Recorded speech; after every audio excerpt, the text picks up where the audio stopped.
siku ya afya na lishe katika kijiji au mtaa au kata ni kwamba tunatoa huduma mbalimbali kwenye jamii. Ni muendelezo wa zile huduma lakini kwenye jamii. Na kwenye hii siku ni siku maalumu ambayo kwenye nchi yetu ya Tanzania inafanyika kwenye kila wilaya au kila halmashauri au na kwenye ngazi mbalimbali za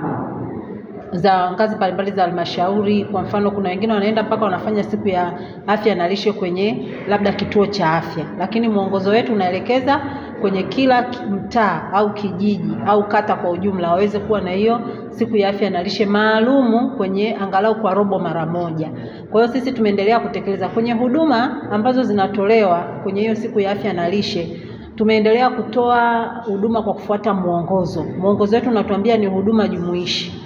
Kunakuwa na huduma ya kuweza kufanya mapishi kwa vitendo, kuwaelekeza wazazi au walezi namna ya kutengeneza vyakula katika ulishaji sahihi wa mtoto, lakini pia kwa ajili ya ulaji sahihi wa jamii kwa ujumla ili kuepukana na magonjwa mbalimbali yasiyoambukiza yatokanayo na ulaji usiofaa. Lakini pia tunaendelea kufanya elimu ya kilimo mjini kwa sisi huku wilaya yetu ya Ubungo kwa kuwa ni mjini. Kwa hiyo tunafanya kilimo mjini, tunaelekeza ambacho kinaweza kukasaidia kwa ajili ya ujasiriamali, kulima mboga kwa kuwa maeneo yetu wakati mwingine ni finyu. Kwa hiyo lakini kwa ufinyu huo kuweza kupanda mboga kwenye viroba, kwenye makopo, kwenye ndoo, kwenye wengine wametengeneza badala ya kuweka maua, kwa hiyo umekuta wameweka mboga. Inasaidia kwanza kuwa na uhakika wa chakula kwenye kaya, lakini pia inatusaidia kukuza uchumi wetu. Na pia imeweza kusaidia pia wananchi kuweza kuja kwa wingi kujua hali zao za afya. Kwa sababu kwenye kama nilivyosema siku ya afya na lishe tunafanya huduma jumuishi. Kwa hiyo pia tunapima hali za afya. Tunakuwa tunatoa huduma ya kupima saratani ya mlango wa shingo ya kizazi, tunakuwa tunapima shinikizo la damu, tunapima pia wakati mwingine tunawaita hata baadhi ya madaktari bingwa kama wanaweza kufanya uchunguzi wa saratani ya shingo ya mlango wa kizazi. Lakini pia tumeweza kutoa huduma za chanjo, tumeweza kutoa huduma za malaria kuwapatia kina mama vyandarua ili kuepukana na kung'atwa na mbu, kupunguza athari ya malaria kwenye jamii. Lakini huduma hizo tunatoa pia ile tunakuwa na maendeleo ya jamii, lakini ambao wanaweza kuzungumzia masuala mazima ya ujasiriamali, kuhamasisha wanawake na vijana kuja kuchukua mikopo ile ya 10% ambayo itawasaidia kukuza uchumi wao. Lakini hapo kuhakikisha kuwa na chakula cha uhakika kwenye kaya, kwa sababu watakapokuwa wanafanya biashara watanunua vyakula, tutapambana na swala la utapiamlo wa kadiri wa mkali kwa watoto, lakini pia na rika lingine.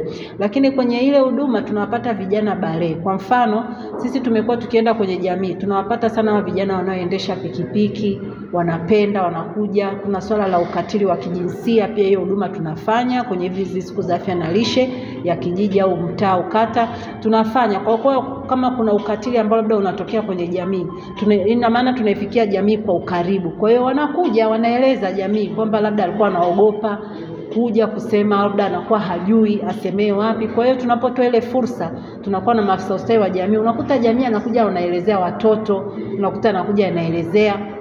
Lakini pia kwenye hizo siku za afya na lishe ya kijiji au mtaa, kwa kuwa zinasimamiwa sana na watendaji wetu wa mtaa na kata, wamekuwa wanaitangaza kwenye jamii. Kwa hiyo jamii ikisikia wanakuja pale wanapenda. Lakini pia tumekuwa tukitoa masuala ya kilimo, ufugaji. Labda mtu kama ana eneo la kutosha afuge samaki, labda kama ana eneo la kutosha pia anaweza akafanya mifugo ile kama kuku, labda sungura, anaweza akafanya hiyo ikampatia kipato. Lakini pia hapo ikampatia kitoweo, akaweza kuwa na uhakika wa kuweza kupata chakula kwenye kaya. Lakini tumekuwa tunavyoendelea kadiri tunaona kwamba hii huduma inavyozidi kukua. Mwanzoni tulikuwa na changamoto ya mahudhurio ya wanaume walikuwa hawafiki. Unakuta hata tunavyosisitiza sana kwamba jamani, mama akiwa mjamzito hawahi kliniki mapema.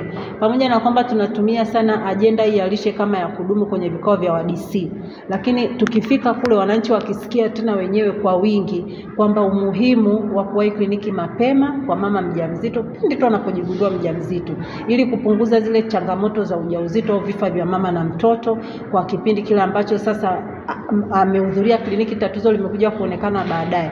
Kwa hiyo elimu imeendelea, wananchi wameendelea kuelimika kwa kutumia hizi siku za afya na lishe kwenye kijiji. Lakini pia kama nilivyosema, masuala ya ukatili wa watoto, tumekuwa mashuhuda wakubwa tunapohudhuria kule. Watoto unakuta anakuja, tunavyoendelea kufundisha, kadiri tunafundisha mtoto anakuja labda anasema, mimi nilivyofundisha pale labda na changamoto 1 na 2 na 3. Kwa hiyo imekuwa inasaidia. Ndio maana tumesema hii siku ya afya na lishe kwenye kata au mtaa ni huduma jumuishi. Kwa hiyo tunajumuisha huduma zote ambazo zimetusaidia sana, ili tu mwananchi huyo apate kuishi vema na salama na akiwa na hali nzuri ya afya na lishe kwa maisha na kukuza uchumi wetu wa Tanzania. Kwa hiyo leo tumefanya tathmini yetu kwenye ngazi ya kata, ambapo tumekuwa na watendaji wa kata zote 14 za manispaa yetu ya Ubungo. Tumeweza kupitia kata moja namna ambavyo wametekeleza swala la lishe kwenye ngazi ya jamii. Kwenye mkataba wa lishe ngazi ya kata una viashiria mbalimbali ambavyo tumeendelea kuvifuatilia, kikiwemo kiashiria cha wanafunzi kuhakikisha wanakula chakula mashuleni, lakini kuhakikisha kwamba wajawazito wanaweza kwenda kliniki na wanapimwa hali za lishe, lakini pia kuhakikisha kuna sheria zile ambazo zimewekwa kuhusu masuala ya lishe zinafuatwa na kuweza utekelezaji wa kila robo ya mwaka kuweza kubandika kwenye mbao za kata za matangazo, ili kuwajulisha wananchi nini kinaendelea kwenye swala la lishe kwa wilaya yetu ya Ubungo. Kwa hiyo kwa kipindi cha robo ya Aprili Juni au kwa mwaka mzima wa fedha wa 2024-2025, kata zetu zimeweza kufanya vizuri kwa kiasi kikubwa. Changamoto tu moja kubwa ilikuwa kwenye kata mojawapo ambayo kulikuwa na changamoto kidogo la mahudhurio ya wale wajawazito kuwahi kliniki, lakini tuliweza kuendelea kuwasihi watoa huduma wa jamii wakaendelea kuwafuatilia wale wajawazito, lakini pia mtendaji wa kata au kwenye mitaa anakuwa anapewa ile taarifa na kuweza kuhakikisha huyu mama anasikilizwa na kuweza kujua changamoto ni nini. Kwa hiyo wengi walikuwa wameendelea kusikiliza na kuendelea kuwasikiliza wataalamu wetu wa kutoa huduma za afya kwenye jamii, kwa kushirikiana pia na watendaji wa kata, watendaji wa mitaa, ili kuhakikisha ule mkataba tunaendelea kutekeleza ipasavyo. Lakini pia kuhakikisha bustani zinaanzishwa kwenye shule zetu. Kwa hiyo kwa kushirikiana pia na division ya awali msingi na sekondari, wameweza kuhakikisha baadhi ya shule zimeanzisha bustani za mboga na matunda ya muda mfupi. Kwa hiyo zile zinawasaidia wanafunzi kuweza kutumia kama mlo wao, lakini pia kuweza hata kuwafundisha ujasiriamali, ili kwamba hata mtu anaweza akafanya hicho kilimo mjini na baadaye tena akaweza kujipatia kipato hata cha familia, hata kama baada ya kumaliza ile elimu ya awali na msingi na sekondari, akaweza pia kama pia uhakika wa chakula kwenye kaya.